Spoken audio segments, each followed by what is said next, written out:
Hi, my name is Mary Alice Summerhour Brooks. A year and a half ago, I found a very important book to Black people. We didn't even know we had this book, and I was getting rid of some old books and cleaning out my house, and I ran across a book called 20th Century Negro Literature. And I went through this book. It's 478, 89 pages. That's what I did for the last year and a half. And the book dedication says, to all persons of whatever race and of whatever section of our country who is in any way may contributed in the 19th century to the financial, intellectual, and moral and spiritual elevation of the Negro. The editor dedicates this book with the ardent hope that before this century has ended, the Negro, through his own manly efforts, aided by his friends, shall reach that point in the American civilization where he may be recognized and treated as any other American citizen. That's the dedication. The purpose of this book, the object of this book is to, therefore, number one, enlighten the uninformed white people on the intellectual ability of the Negro. Two, to give to those who are interested in the Negro race a better idea of the extent to which he contributed to the promotion of America's civilization and the intellectual attainments made by him in the 19th century. Number three, to reflect the views of the most scholarly and prominent Negroes of America on those topics touching the Negro that are engaging the attention of the civilized world. Number four, to point out to the aspiring Negro youth, those men and women of their own race who, by their scholarship, by their integrity of character, and by their earnest efforts in the work of uplifting their own race, have made themselves illustrious. Also, to enlighten such youth on those ethical, political, and sociological questions touching the Negro that will sooner or later engage their attention. Number five, to enlighten the Negroes on that perplexing problem commonly called the race problem that has necessarily grown out of their contact with their ex-masters and their descendants, and also to stimulate them to make a greater effort to ascend to that plane of civilization occupied by the other enlightened peoples of the world. Each one of these essays has different topics. There are 100 Black men and women who will be writing the various essays. The introduction reads thusly. It says, I am requested by Dr. W. H. Krogman. I am requested to write an introduction to this volume of essays written by representatives, men and women of the Negro race, and touching almost every phase of the Negro question. This book will do good. It will enlighten many of both races on topics respecting which they seem to be profoundly ignorant. The contributions of this volume are worthy of notice. They are among the best we have. Some of them are personally known to the writer. They are men of experienced, scholarly men and women, shunning rather than courting notoriety. Just a class of men to guide a people, alas, too easily led astray by pretentious ignorance. The contents of this book. First topic. Did the American Negro make in the 19th century achievements along the lines of wealth, morality, education, commensurate with his opportunities? If so, what achievements did he make? Number two, will it be possible for the Negro to attain in this country unto the American type of civilization? Number three, how can the friendly relations now existing between the two races in the South be strengthened and maintained?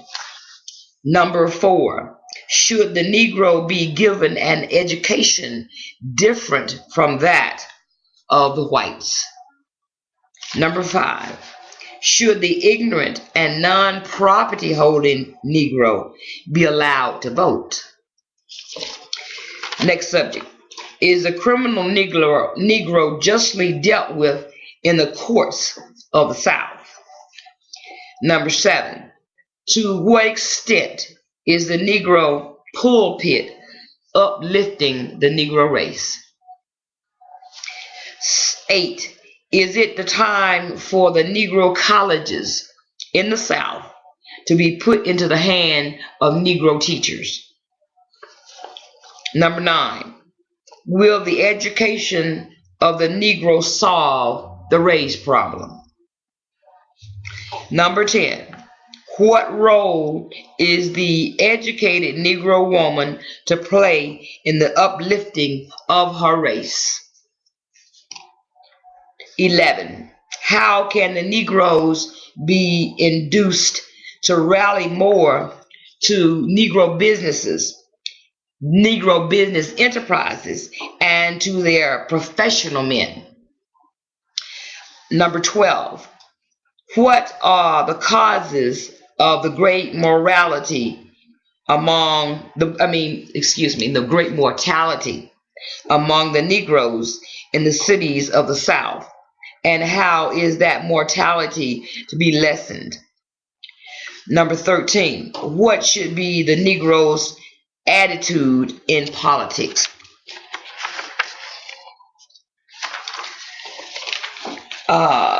Next, is the Negro as morally depraved as he is reputed to be? 15, is a young Negro an improvement morally over his father? 16, the Negro as a writer. 17, did the American Negro prove in the 19th century that he is intellectually equal to the white man? Number 18, what progress did the American white man make in the 20th century along the lines of conceding to the Negro his religious, political, and civil rights? 19, the Negro as a laborer. 20, the Negro as a Christian. 21, does the North afford to the Negro better opportunities of making a living than the South? 22, what is the Negro teacher doing in the matter of uplifting her race or his race? 23, is the Negro newspaper an important factor in the elevation of the Negro? 24, are other than Baptist and Methodist churches adaptable to the present day Negro. The Negro as a businessman. That was 25. 26. The Negro as a farmer. 27. The Negro as an inventor.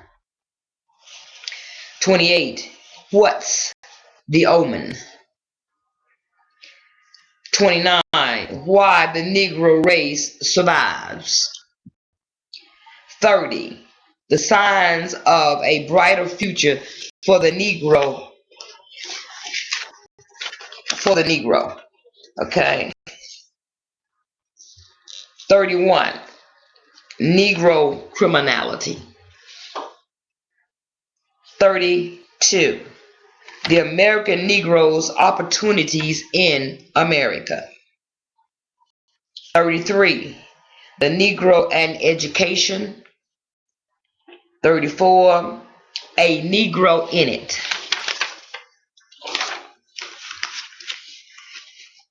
35. The Negro's adversities help him. 6. The American Negro finds his possibilities. 37. Important lessons from the awful tragedy. 38. Final essay. How to help the Negro help himself. And as I said, these are the contents of the book, and each title, each of the essays.